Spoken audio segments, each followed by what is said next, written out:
학생 여러분, 권희쌤과 함께하는 즐거운 한국사 고질사 시간입니다. 자, 우리 전 시간에 우리 흥선대원군의 개혁 정치와 그 다음에 통상수교 거부 정책, 그리고 흥선대원군이 물러난 이후에 드디어 이제 조선이 개항을 하게 되죠. 그래서 강화도 조약을 체결하고 그에 따른 부속 조약도 체결되게 됩니다. 또한 미국과 수교를 하고요. 이에 따라서 조선이 이제 우물한 개구리에서 벗어나서 국제 무대에 등장을 하게 됐지만, 그러나 열강들의 정치, 경제적 이런 침략의 위기에 놓이게 되었다라는 것까지 제가 설명을 드렸습니다. 자, 아무튼 조선은 이제 개항을 하게 되었고요. 좋든 싫든지 간에 이제 서양의 문물들이 들어오게 되는 것이고, 그리고 개화 정책이 추진됩니다. 자, 그러면 개항 이후에 추진된 개화 정책은 어떠한 것이 있었으며, 이러한 개화 정책을 추진하는 데 있어서 반발도 만만치 않았죠. 그래서 보수적인 양반 유생들을 중심으로 해서 성리학을 중심으로 하는 사회체제를 지키자라고 하는 위정척사 운동도 전개되었고요. 또한 개화정책이 추진되는 과정 속에서 피해를 보는 하층민들, 구식군인들과 도시 빈민들을 중심으로 해서 이제 이모군란이 일어나게 됩니다. 그 내용을 오늘 공부를 하도록 하겠습니다. 그럼 먼저 개항 이후에 조선 정부가 추진한 개화 정책부터 살펴보도록 하겠습니다. 자, 일단 개화 정책을 추진하기 위해서는 개화 정책을 추진하는 전담 기구가 필요하겠지요. 자, 그래서 개화 정책 추진을 위한 전담 기구로 설치한 것이 뭐였냐면 바로 통리기무아문이라고 합니다. 통리기무아문. 자, 개화 정책 추진을 전담하는 기구입니다. 다시 통리기무아문. 자, 통리기무아문 아래에는 12개의 살을 두어서 군사라든가 외교라든가 산업이라든가 통상이라든가 이러한 것들, 이러한 분야에서의 개화 정책을 맡도록 했습니다. 자, 그래서 통리기무아문과 12사를 설치를 해서 개화 정책을 추진하고자 했다는 거 알아두시고요. 자, 여기에는 당연히 개화의 필요성을 강조하는 개화파들이 적극적으로 등용되었습니다. 자, 그래서 개화 정책이 추진되는 것이죠. 자, 그러면 구체적인 개화 정책의 내용 들어가도록 합니다. 첫 번째, 군사제도를 개편합니다. 군사제도를 개편하게 되는 거예요. 자, 어떤 거를 하게 되냐면요. 일단 조선 후기에 중앙군은 5군영이었거든요. 5개의 군영을 두었었어요. 훈련도감, 총융청, 수어청, 어영청, 금이영, 이러한 5개의 군영을 둔 이런 형태였는데, 이것을 2영으로 2개의 0으로 통폐합시켜요. 그러니까 종래의 구식 군대들은 5군영이었는데 이것을 2영으로 통폐합시킨다. 자, 2영은 뭘 말하냐면 무위영과 장어영을 말합니다. 자, 무위영과 장어영의 2영으로 통폐하고요. 자, 별도로 신식군대를 설치를 합니다. 신식군대. 자, 이것을 뭐라고 하냐면 별기군이라고 얘기를 하죠. 자, 여러분 많이 들어봤을 텐데 별기군이라고 하는 신식군대를 두었습니다. 물론 이 별기군은 아무나 들어갈 수 있는 게 아니죠. 부유층이라든가 상층 자제들이 이제 별기군에 들어가도록 했고요. 자, 일본인 교관이 와서 이 별기군을 직접 가르치기도 했습니다. 알겠죠? 자, 이런 군사제도 개편도 있었고요. 그러면 개화 정책을 추진하기 위해서는 그런 다른 나라는 어떻게 개화 정책을 추진하는지 벤치마킹을 해야 될 거 아니겠습니까? 그렇죠? 그래서 이제 사절단을 파견합니다. 사절단을 파견을 하게 돼요. 자, 그래서 일본에도 파견하고 청나라에도 파견합니다. 자, 그래서 일본에는 몰래 비밀리에 뭘 파견하냐면 조사 시찰단을 파견해요. 조사 시찰단을 파견해서 일본의 정부 기관이라든가 각종 산업 및 군사 시설들을 돌아보고 돌아와서 보고서를 작성하고 고조에게 바칩니다. 그리고 이들의 조사시찰단이 작성한 보고서를 토대로 개화정책이 추진되었다는 거, 그걸 여러분들이 기억을 하시면 되겠습니다. 두 번째는 청나라에도 사절단을 파견하게 되는데, 청나라에 파견된 사절단을 뭐라고 하냐면 영선사라고 합니다. 영선사. 자, 이 영선사로 파견된 대표적인 인물이 누구냐면 김윤식이라는 사람이 있습니다. 이게 우리 갑신정 다음 시간에 갑신정병 관련돼서 얘기를 할 사람입니다. 자, 김윤식을 대표로 영선사를 파견해서요, 청나라에 가서 근대적인 무기 제조법과 군사 훈련법을 습득하도록 했습니다. 가서 배우는 거죠. 그렇죠? 자, 그런데 1년 만에 제 나중에 배울 이모군란이 일어나게 되면서 다시 돌아오게 됩니다. 그리고 그 사이에 청나라에서 배운 지식을 토대로 해서 근대적인 무기 공장을 설치해. 그것이 뭐냐면 기기창이라고 합니다. 기기창. 근대적인 무기 공장 기기창이 설치되더라. 이걸 여러분들이 기억을 하시면 되겠습니다. 알겠죠? 뭐 이런 형태는 아니지만 우리 조미수호 통상 쪽에 체결된 다음에 미국의 보빙사 파견되었다는 거 기억나시죠? 그렇죠? 자, 이렇게 개항 직후에 추진한 개화 정책에 대해서 간단하게 살펴봤고요. 그럼 이러한 개화 정책 추진에 대해서 모든 사람들이 다 환영했느냐? 아니죠. 대다수는 반발했을 것입니다. 그 중에서도 보수적인 성향의 양반 유생들은 이러한 서양의 문물이 들어오고, 서양 문물이 들어오면서 그건 문물, 단순하게 기술만 들어오는 것이 아니라 천주교라든가 각종 서양의 풍습이라든가 문화 이런 것들이 들어오게 될 거 아니겠습니까? 그러면 조선의 전통적인 미풍양속 전통 질서가 영향을 받을 수밖에 없겠죠. 그래서 이에 대해서 반대하는 위정 척사 운동이 전개된다라는 것이죠. 자, 먼저 위정 척사라는 것부터 설명하도록 할게요. 위정 척사. 자, 위정 척사 운동. 자, 여기서 정은 발정자입니다. 발정자 아시죠? 요거 발정자. 자, 바른 것인 성리학, 또 성리학을 중심으로 하는 질서. 그러니까 성리학을 위하고 지키고, 자, 음사, 이단 이런 것들을 말합니다. 음사를 배척한다. 즉 서양 것들, 대표적으로 천주교 등이 되겠죠. 이런 것들을 배척하자라는 운동이 바로 위정 척사 운동이다라는 것이고요. 이런 위정 척사 운동을 주도했던 사람들이 누구냐면 보수적인 성향의 양반 유생들. 유생이란 뭘까? 당연히 유학을 공부하는 학생들이겠죠? 그렇죠? 자, 이런 양반 유생들에 의해서 전개된 것이 바로 위정 척사 운동이다. 자, 위정 척사 운동은 시기적으로 여러분들이 구별할 수 있어야 합니다. 자, 위정 척사 운동은 1860년대 흥선대군이 집권할 시기부터 등장합니다. 이때 프랑스 등이 쳐들어오잖아요. 병인 양요를 일으키죠. 자, 그들은 서양 국가들은 계속해서 조선에게 통상을 요구합니다. 자, 여기에 대해서 반대하고 서양과 맞서 싸우자. 이게 1860년대에 있었던 바로 위정 척사 운동입니다. 따라서 위정 척사 운동에 1860년대 위정 척사 운동이 일어나게 된 배경은 바로 서양의 통상 요구가 배경이 될 것이고요. 여기에 대해서 이항로를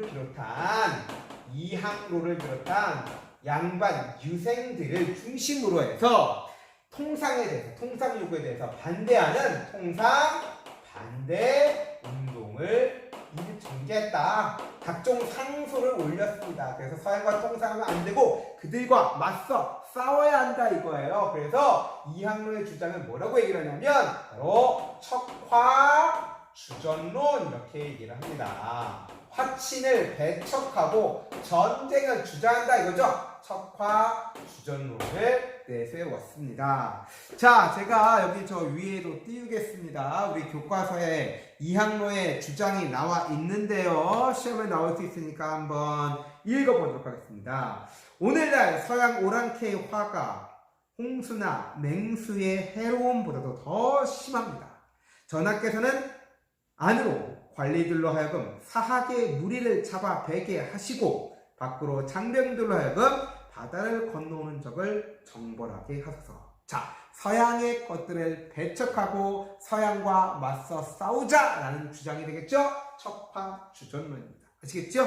자, 그래서 1860년대 이러한 통상반대운동은 당시 흥선대원군의 통상수교 거부 정책을 강력하게 뒷받침했다는 거 반드시 기억을 하시고요. 자, 그럼 1870년대로 넘어갑니다. 우리 1870년대는 1876년에 일본에 의해서 강화도 조약이 체결되고 개항을 하게 되는 것이잖아. 이 개항을 전후해서 일어난 운동이 또 1870년대에 위정척사운동이 벌어집니다. 자, 1870년대 이러한 위정척사운동이 일어난 것은 일본에 의한 개항이 배경이 되겠죠? 자, 일본에 의한 개항이 배경이 될 것이고요.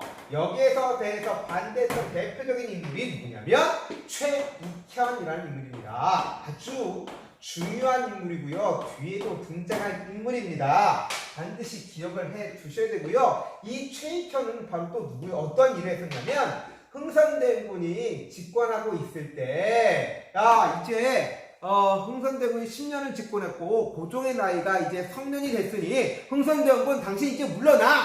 이렇게 상소를 올려서 흥선대원군의 하야를 요구하는 상소, 목숨 건 거죠. 당신은 흥선대원군의 위세가 너무 컸기 때문에 누구도 이런 말들을 할 수가 없었는데 이 사람은 매우 강직했던 인물이야. 불의와 타협할 줄 모르는 인물, 강직한 선비야. 그래서 이 최익현이 흥선대원군 당신 물러나 이제!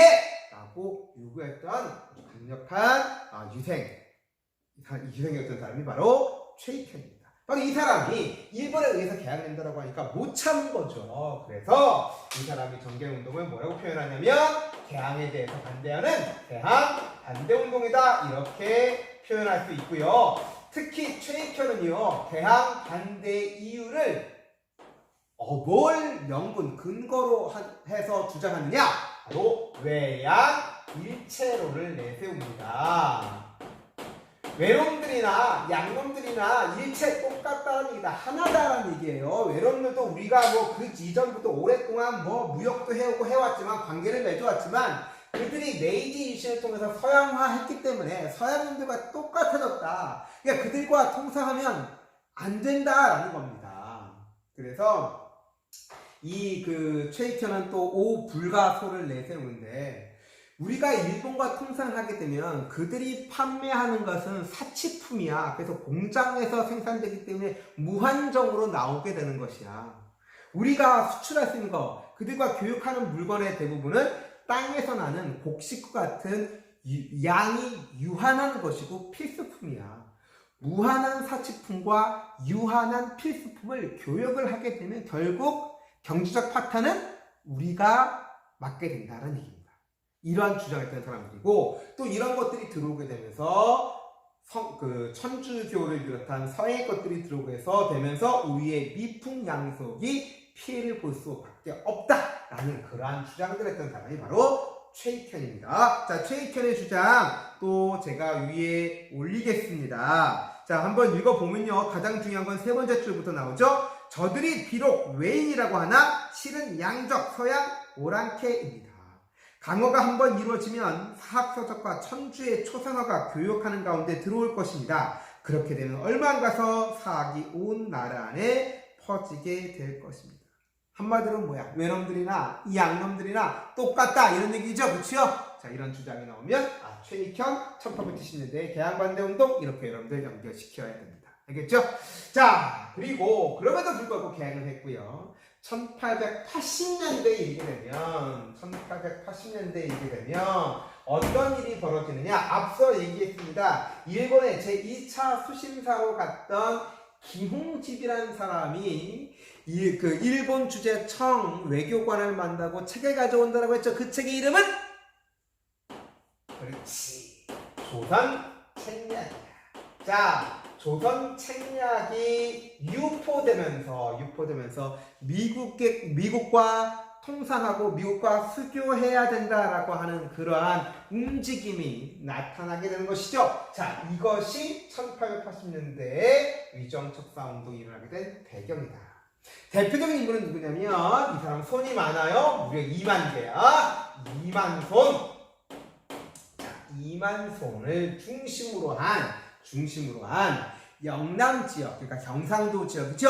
영남 지역의 유생들이 상소를 올립니다. 상소를 올려요. 그래서 뭘 하냐면 조선 책략의 내용을 비판하면서 미국과 수교를 하면 안 된다라고 하는 그러한 내용을 보면 상소를 올리는 거야. 그리고 개화정책의 추진에 대해서도 반대하게 되는 것이죠. 그래서 이 시기에 위정척사 운동을 뭐라고 얘기를 하냐면 개화 반대운동이다 이렇게 표현을 하고요. 자, 이만성과 영남 지역의 유생들이 올린 상소를 뭐라고 하냐면 영남 만인소라고 얘기를 합니다. 그러니까 영남 만인소의 내용은 조선 책략의 내용을 하나하나 비판해가는 거야. 조선 책략의 내용을 한마디로 뭐야?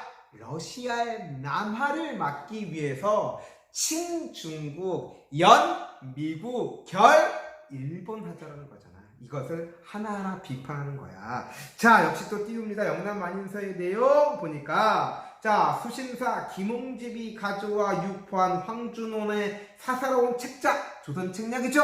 자, 본호라면 어느새 털끝이 일어나고 쓸개가 떨리며 울음이 북받치고 눈물이 흐릅니다.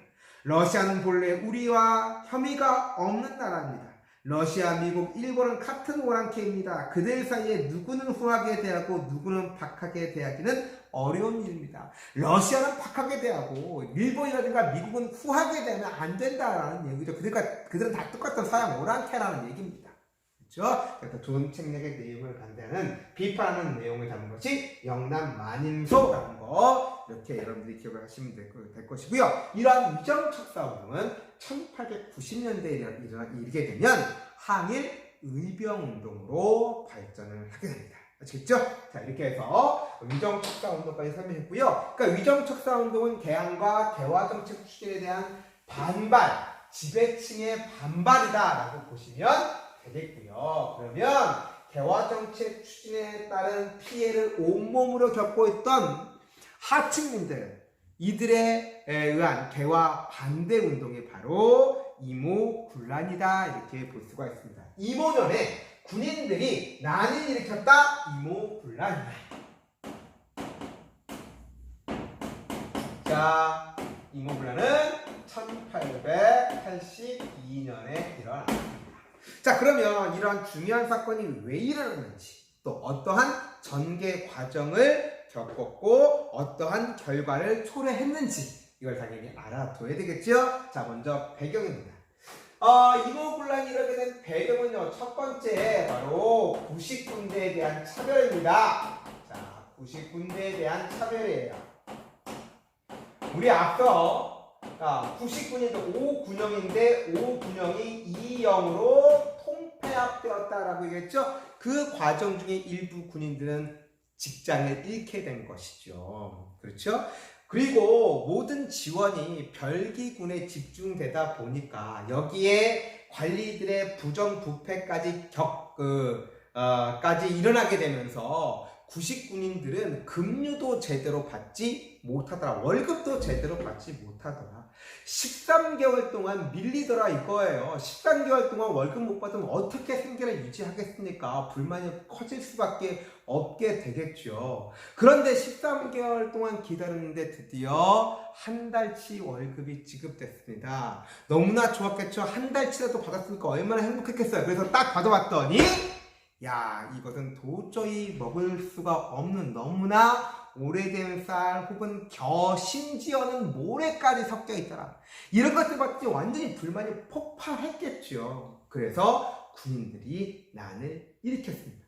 그래서 이모군란의 직접적인 요인, 바로 구식군대에 대한 차별, 이것이 첫 번째 이유가 됐고요. 두 번째는 뭐냐면 개항 이후에 일본 상인들이 들어왔어요. 자, 우리 강화도 조약이 체결되고 부속 조약이 체결되면서, 즉, 그 조일 통상 장정과 무역 규칙이 체결됐잖아. 그러면서 거기에 규정된 것이 뭐냐면 양곡의 무제한 유출이다라고 얘기를 했어. 그러니까 일본 상인들이 와서 조선에 쌀이 사니까 대거 쌀을 뭐 하는 거야? 유출해 간 거야. 가져간 거야. 그러니까 조선의 쌀이 어떻게 돼 있어요? 부족해지겠죠. 조선의 쌀이 부족해지니까 당연히 쌀값이 폭등했겠죠. 쌀값이 폭등하니까 어떤 사람들이 피보냐면 그날 품팔이를 해서 하루하루 노동을 하고 그걸 받아서 쌀을 사서 하루하루를 연명해야 하는 그런 도시 빈민들이 있잖아요. 이런 도시 빈민들이 불만이 커질 수밖에 없는 것이고 때마침 군인들이 난을 일으키니까 여기에 적극적으로 가담하더라 이겁니다. 즉 정리를 하면 일본 상인의 경제 침탈로, 경제적 침략이죠. 경제 침탈로 쌀값이 폭등했다 이거예요. 쌀값이 폭등하니까 이렇게 하층민들이 이렇게 이모군란에 적극적으로 가담합니다. 자, 분노한 구식군인들과 하층민들은요, 담당 정부 고위 관료를 습격하고요. 민태보 당시 병조 판서 겸 설해청 당상관이었습니다. 자, 민태호 집을 민겸호 집을 습격을 하고요. 자, 그 다음에 일본 공사관에 가는 거야. 일본 공사관을 습격하는 거죠. 일본에 대한 불만이잖아요. 그렇죠? 일본 공사관 습격하고요. 그리고 이 모든 책임이 바로 당시 민씨 정권. 자, 제가 수업을 하는 과정 속에서 주요 내용만 하다 보니까 한 가지 빠뜨린 사실이 있습니다. 자, 어떤 것이 있냐면 흥선대원군이 물러났잖아요. 흥선대원군이 물러난 다음에 정권을 장악한 세력들은 누구냐면 바로 고종의 부인이죠. 왕비였던 민비, 그리고 민비를 중심으로 했던 민비의 척족들, 친족들이 있잖아. 민씨 정권이라고 해요. 또 하나의 민씨 세도 정치라고 볼 수가 있죠. 민씨 척족들이 당시 실권을 장악하고 있었고 그 꼭대기에 누가 있는 거야? 민비가 있는 거야. 그러니까 분노한 민중들은 바로 이 모든 사태를 일으킨 원인은 누구에게 있다? 민비에게 있다. 그러니까 민비 잡아 죽이자 이거야. 그래서 왕궁까지 쳐들어갑니다. 그리고 일부는 당시 백성들로부터 많은 어떤 신망을 받고 있던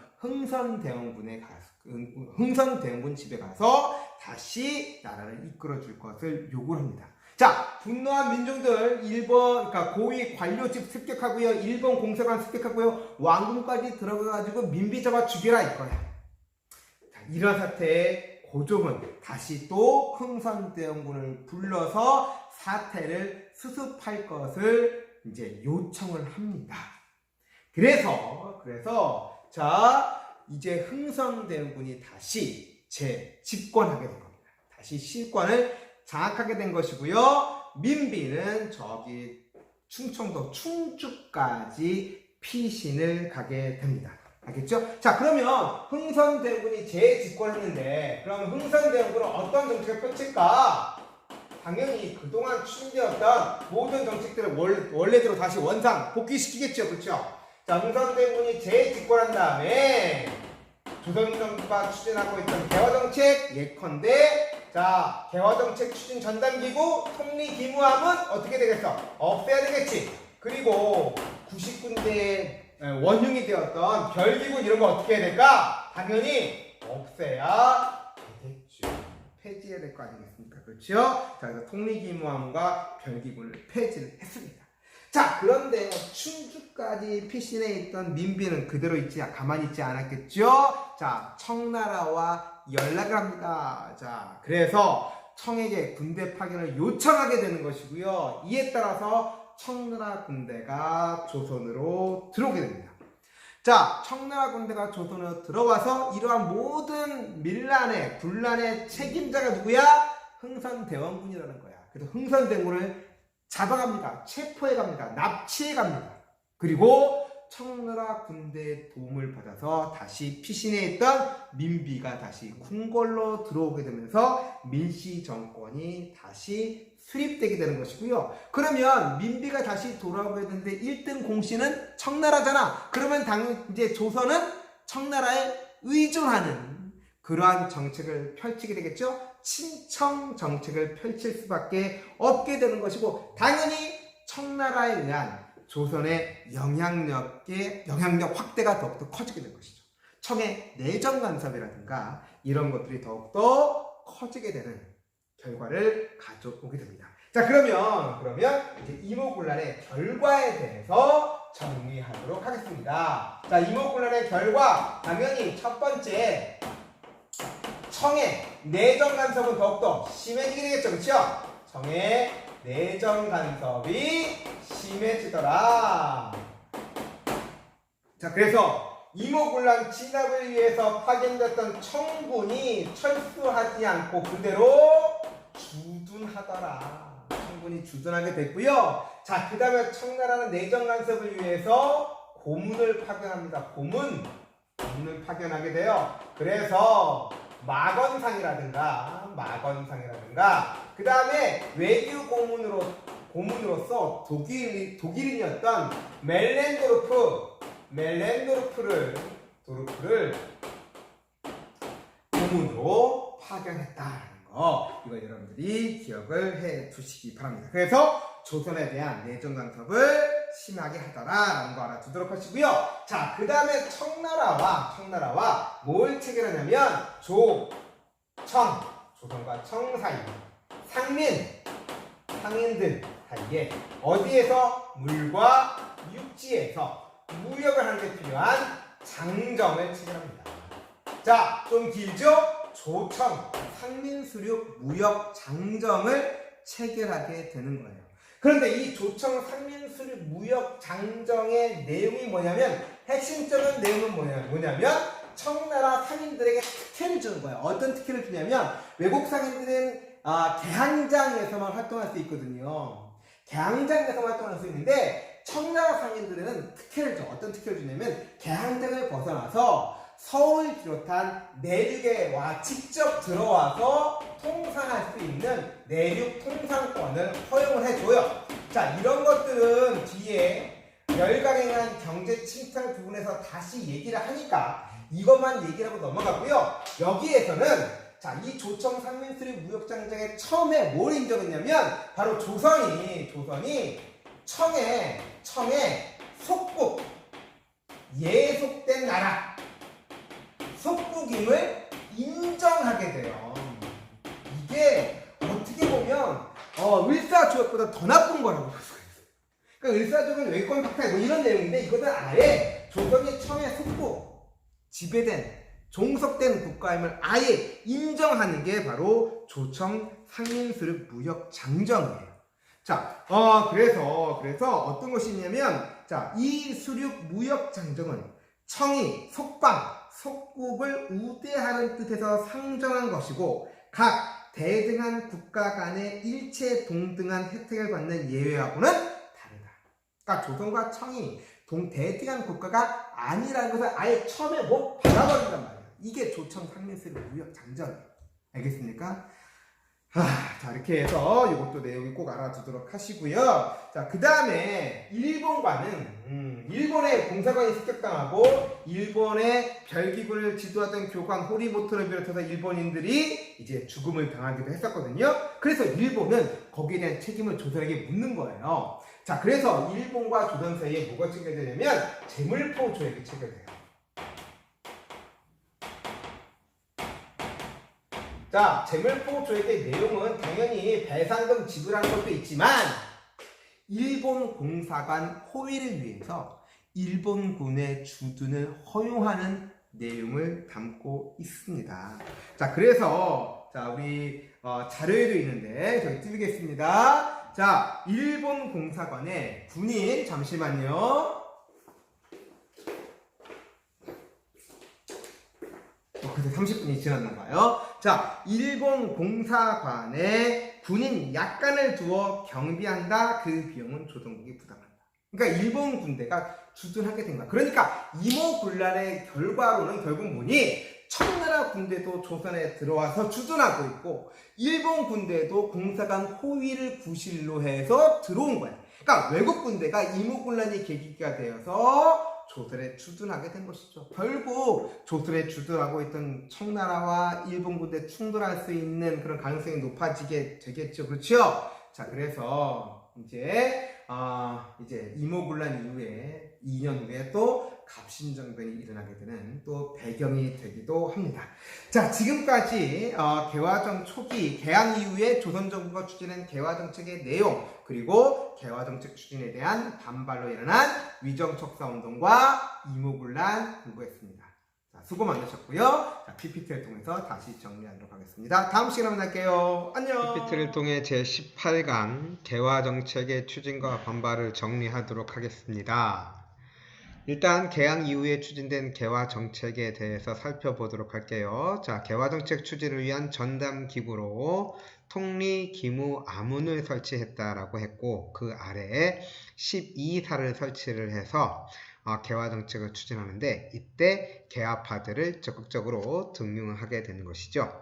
자, 그 다음에 구체적인 개혁 내용으로 첫 번째 군사제도의 개혁이 있었습니다. 조선 후기에는 중앙군으로서 5군형이 존재했죠. 이것은 이제 구식군대라고 보면 되겠습니다. 이 5군형을 두 개의 영으로 통폐합시켰습니다. 바로 무의영과 장어영의 2영으로 통폐합시켰고요. 그리고 신식군대로서 별기군을 설치를 했습니다. 그리고 일본인 교관을 초빙을 해서 신식 군사훈련을 실시하게 된 것이죠. 한편 다른 나라의 어떤 개화 정책의 추진을 벤치마킹하기 위해서 사절단을 파견한다라고 했죠. 일본에는 조사 시찰단을 파견을 했습니다. 그래서 정부 기관이라든가 각종 산업, 군사 시설들을 둘러보고 돌아와서 보고서를 제출하게 되는 것이고요. 이 보고서를 토대로 조선 정부의 개화 정책이 추진된다라고 얘기했습니다. 한편 청나라에는 영선사를 파견하죠. 대표로 가는 사람은 김윤식이라는 사람이고요. 청으로부터 근대적인 무기 제조법과 군사 훈련법을 습득하기 위해서 파견되었습니다. 자, 그런데 이 영선사가 돌아와서 기기창이라고 하는 근대 무기 제조 공장을 설립하더라라는 것도 알아두셨으면 좋겠습니다. 자, 조선정부의 이런 개화정책 추진에 대한 반발로 보수적인 양반 유생들이 중심이 되어 일어난 운동이 위정척사운동이다. 즉 정학, 바른 학문인 성리학을 수호하고 음사, 이단, 천주교와 같은 이단을 배척하자라는 운동이 위정척사운동이죠.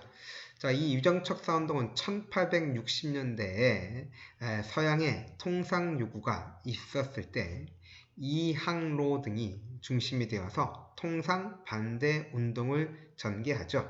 자, 이들이 통상 반대 운동을 전개하면서 내세웠던 주장을 척화 주전론이라고 얘기한다라고 얘기했습니다. 즉 화친을 배척하고 전쟁을 주장한다는 얘기가 되겠죠.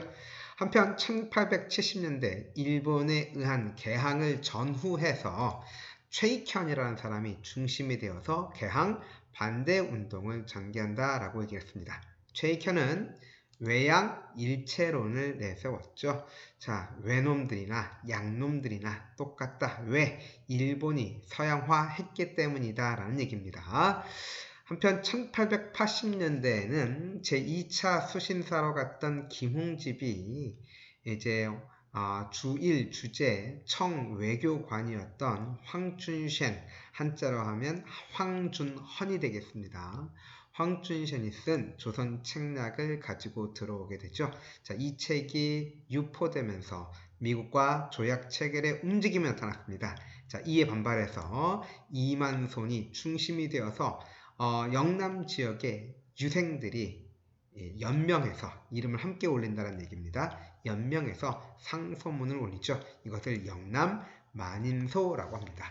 그래서 당시 미국과 조약 체결과 당시 추진되고 있던 개화 정책에 대한 반대 운동이 일어났다라는 것이고요. 여기서 한 가지 더. 자, 우리 조선 책략의 내용이 뭐였더라? 바로 러시아의 남하를 막기 위해서 친중국, 연미국, 결 일본 하자라는 것이고요.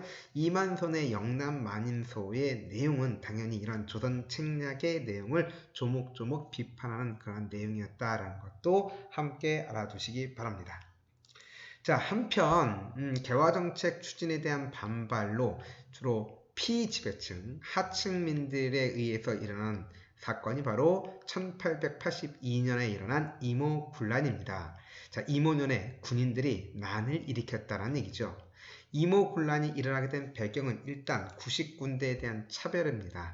자, 당시 구식군인들은 13개월 동안 급료도 제대로 지급받지 못했고 한 달치 월급이 나왔는데 거기를 열어봤더니 도저히 먹을 수 없는 겨라든가 심지어는 모래까지 섞였기 때문에 불만이 폭발하게 된 것이고 그 구식군인들이 난을 일으키게 된 것이죠. 자, 한편 당시 일본 상인의 경제적 침탈, 즉 우리 그 강화도 조약 체결 이후에 조일 무역 규칙과 통상 장정이 체결되는데 여기서 일본 상인들이 무제한적으로 조선의 양곡을 가져갈 수 있도록 했기 때문에 이에 따라서 일본 상인들이 대거 조선의 쌀을 이제 매입을 하게 되는 것이고 그러다 보니까 조선의 쌀이 부족해지고 쌀값이 폭등하게 되었습니다. 이에 따라서 그날 벌어서 그날 먹고 살아야 되는 이런 일꾼들, 품삯을 받고 일하는 도시 노동자들, 이런 도시 빈민들은 그 노동을 해서 번 돈으로 쌀을 사야 되는데 쌀값이 너무 오르니까 자, 여기에 대한 반발이 있었고 구식군인들이 난을 일으켰을 때 여기에 적극적으로 가담을 하게 된 것입니다. 자, 난을 일으킨 사람들은 정부 고위 관료와 일본 공사관을 습격을 했고요. 자, 이러한 모든 책임이 바로 당시 중전이었던 민비에게 있음을 알았었기 때문에 왕궁까지 습격을 하게 됩니다. 결국 민비는 피신을 하게 됐고 이런 혼란 속에서 고종은 흥선대원군으로 하여금 이 사태를 수습할 것을 요구를 하죠. 이에 따라서 물러나 있던 흥선대원군이 재집권하게 됩니다. 자, 흥선대원군 집권하자마자 뭐 했을까? 그렇지. 그동안 추진되었던 민씨 정권에 의해서 추진되었던 그러한 일련의 개화 정책들을 다시 원상태로 되돌리는 거죠. 따라서 통리기무함은 폐지해야 되겠죠. 그 다음에 신식군대였던 별기군 폐지해야 되겠죠. 자, 이러한 다시 개화 정책을 후퇴시켰는데 이때 자, 민비의 요청으로 청나라가 개입을 하게 되는 것입니다. 청군이 조선에 들어오게 되는 것이고요. 결국 청나라 군대는 이러한 군란에 책임을 물어서 흥선대원군을 체포해 갑니다. 그래서 흥선대원군은 이모군란 때 이제 청나라로 끌려가게 되는 것이죠. 자, 그리고 이 청군의 비호 아래 이제 민비를 중심으로 한 민씨 일파들이 다시 정권을 장악하게 돼서 친청 정권이 수립되게 됩니다. 자, 그 이후의 결과 살펴보도록 할게요. 당연히 이러한 이모군란이 청의 도움으로 해결이 됐기 때문에 청의 내정 간섭은 더욱더 심해질 수밖에 없겠죠.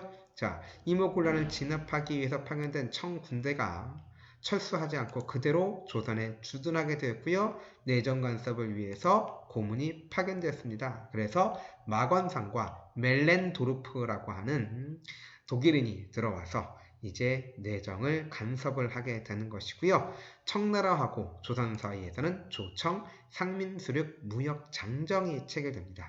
자, 이에 따라서 청나라 상인에게 내륙 통상권, 당시 외국 상인들은 개항장 안에서만 활동할 수 있는데 청나라 상인들은 개항장을 벗어나서 서울을 비롯한 내륙에서도 무역을 통상을 할 수 있도록 그러한 특권을 주었고요. 자, 이거는 나중에 우리 열강의 경제 침략에서 다시 한번 얘기할 것이고요. 정치적으로 얘기를 하면 이 조청 상민수립 무역 장정에는 어떤 내용이 있었냐면 바로 조선이 청나라의 속국임을 인정하는 내용을 담고 있습니다. 이것도 함께 알아두시면 좋겠네요. 자, 한편 일본과 제물포 조약이 체결됩니다. 그래서 당시 이모군란으로 인해서 일본 공사관이 습격당하고 일본인들이 죽었잖아요. 자, 이에 대한 배상을 지불을 하고 특히 공사관 경비를 위해서 일본 군대의 주둔을 허용하게 됐다는 것도 알아두시기 바랍니다. 결국 이모군란으로 조선에는 청군대도 주둔하게 되고 일본 군대가 주둔하는 그러한 결과를 초래하게 된 것이죠. 자, 지금까지 개화정책의 추진과 이에 대한 반발, 그래서 위정척사운동, 임오곤란까지 살펴봤고요. 다음 시간에는 1884년에 일어난 갑신정변, 그리고 그에 따른 국내외 정세 변화까지 공부하도록 하겠습니다. 자, 수강하느라고 수고 많으셨습니다. 다음 시간에 만날게요.